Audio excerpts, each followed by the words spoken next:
creative nothingness.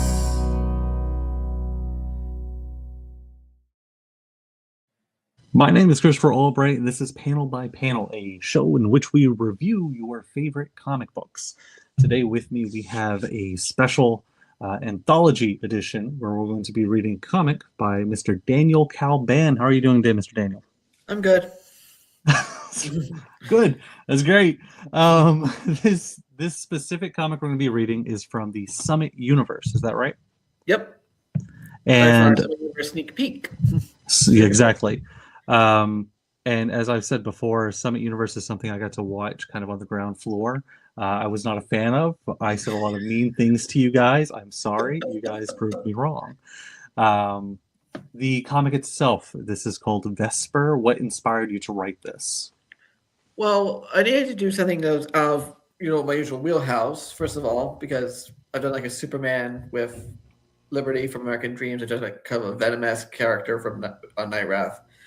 A Batman and Robin-esque thing with Rogan Knight. I'm like, what would be interesting? And the last couple of years, I've had this thought in the back of my head of what would have happened if Super Soldier Serum was given to basically a teenager. It would have been the ramifications of it then and into later on. Mm-hmm. That's basically planted the seed of what became Vesper. Basically, he's the former sidekick of a super soldier, was also injected with serum, and it had consequences, but now he's his own kind of darker vigilante than his mentor would have liked him to be. So very much a Red Hood, Winter Soldier inspired. Yeah, so the idea minus the unfortunate accidents that befell those two characters. Of course.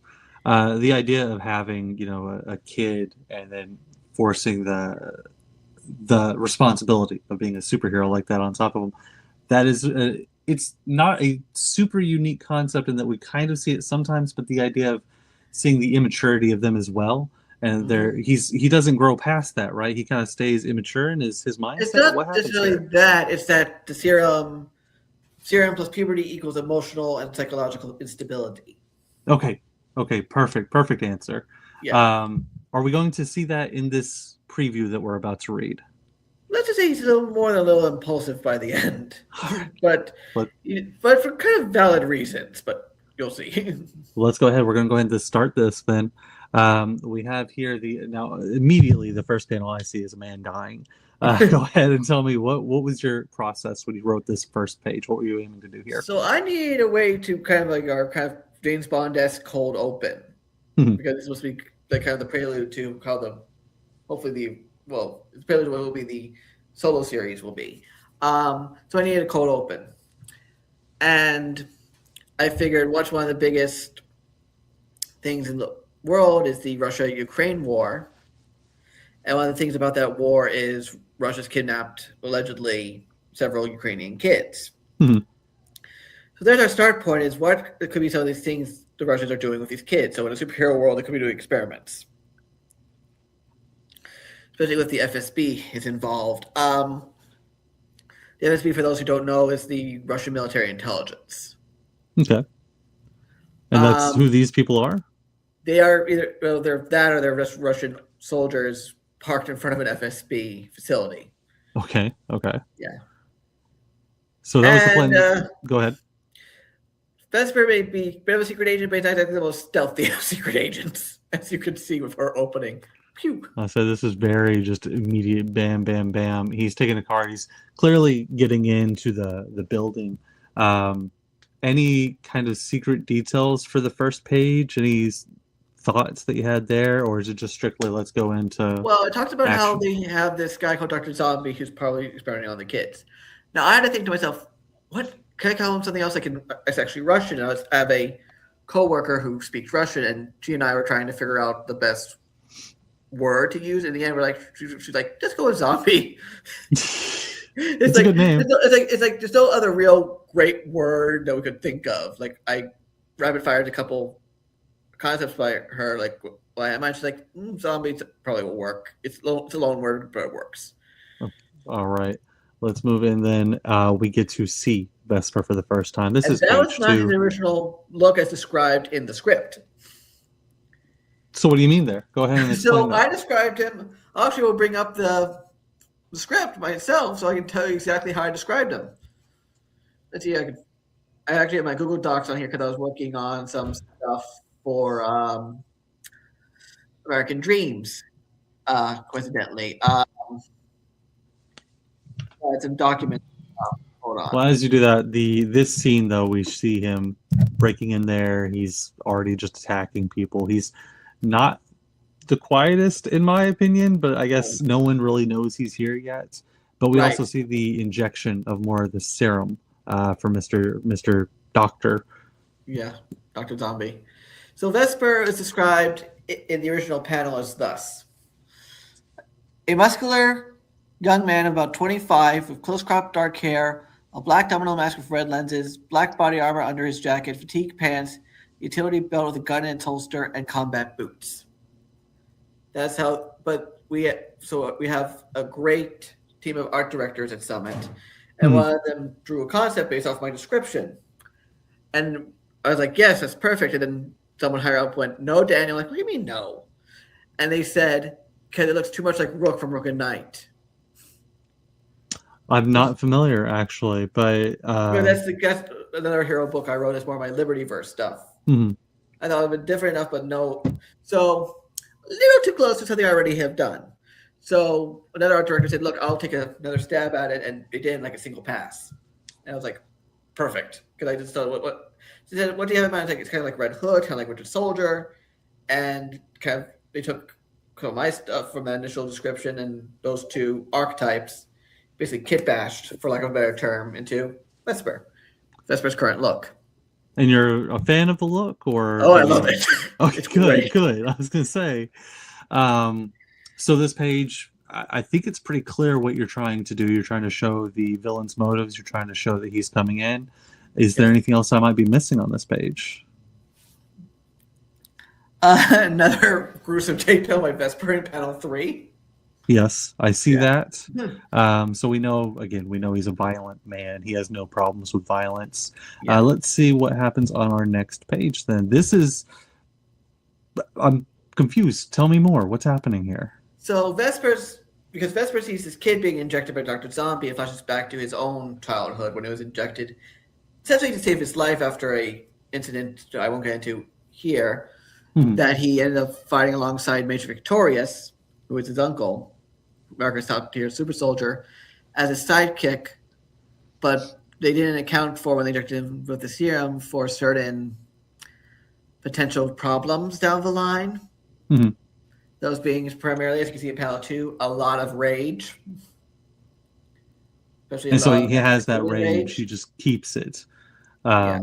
Major Victorious, is this someone we're going to see often in this series? He'll be hinted at often, but a little goes a long way. I have some plans for him that involves a story which might involve him being a little more off the table, but his presence is always looming over Vesper's past. I'll say anytime I've seen the art, I've seen Major Victorious here and there. I'm like, okay, I am wondering what happens there. Well, that would be a spoiler, would it be? All right, fair. So what happens in panel 3? Panel 3, well, they injected the kid with super soldier serum, and super soldier serum usually means the kid starts bulking up to be able. And the idea is that they want to use these hulked out, Ukrainian kids to be child soldiers against their fellow Ukrainians. Mm-hmm. And of course, Vesper doesn't like that, hence his, breaking through the nearby lab window. He's running into the action. Yeah. And we see even more happening. Let's talk real quick before we start this page. Vesper himself, every hero kind of has a certain signature weapon or a certain signature move. Are these his signature things? Is it guns? Does he have no signature whatsoever? He just will fight you with anything? Guns and knives, usually. But, he's an all-purpose, super soldier. He's not going to have a signature weapon the way, Captain America has that shield or Major Victorious has that kind of tonfa thing. Mm-hmm. He'll use what he can to get the job done. And how many weapons do you think he has on him at any given time? Normally, he'll have on him the 2 pistols, throwing knives, and maybe a like a Bowie knife kind of thing, as you saw in page 2. Mhm. But like he'll pick up, other weapons along the way. He's not going to be like, comedic like the Punisher coming in with like a whole armory on his back. No, he's going to be like very much, pistols, knives. Okay. It's easy enough to get land and do damage with. Perfect. But as you see in panel 1, though, he can move fast. Not flash Yes. fast, but enough where you get the idea of like the kind of like Nightwing movement traits you see like in Nightwing. Yes, we quickly know. I mean, he's fast. He's coming in. He's dodging these things. He's making these guys shoot.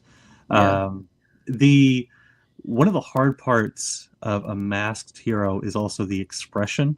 And I see there's the way they did shadows to try and help show the expression of Vesper throughout this fight scene. Yeah. The final 2 panels here. What's happening?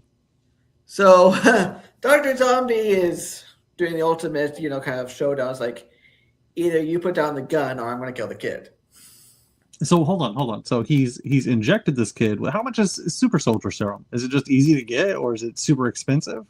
That is another little spoiler. Okay, but it's enough that he can just shoot this kid now.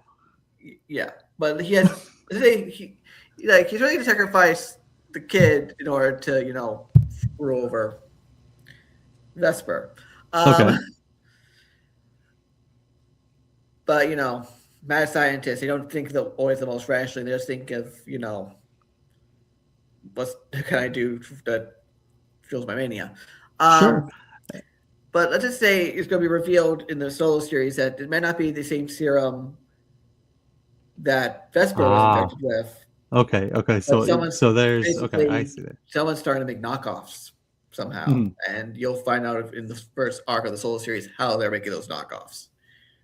And this last panel, what's happening here? Basically, the kid is going through another growth spurt. He's like, I want to be free. I want to get out. But Vesper's like, don't kill the kid. I dropped the gun. And basically a Mexican stalemate kind of scenario,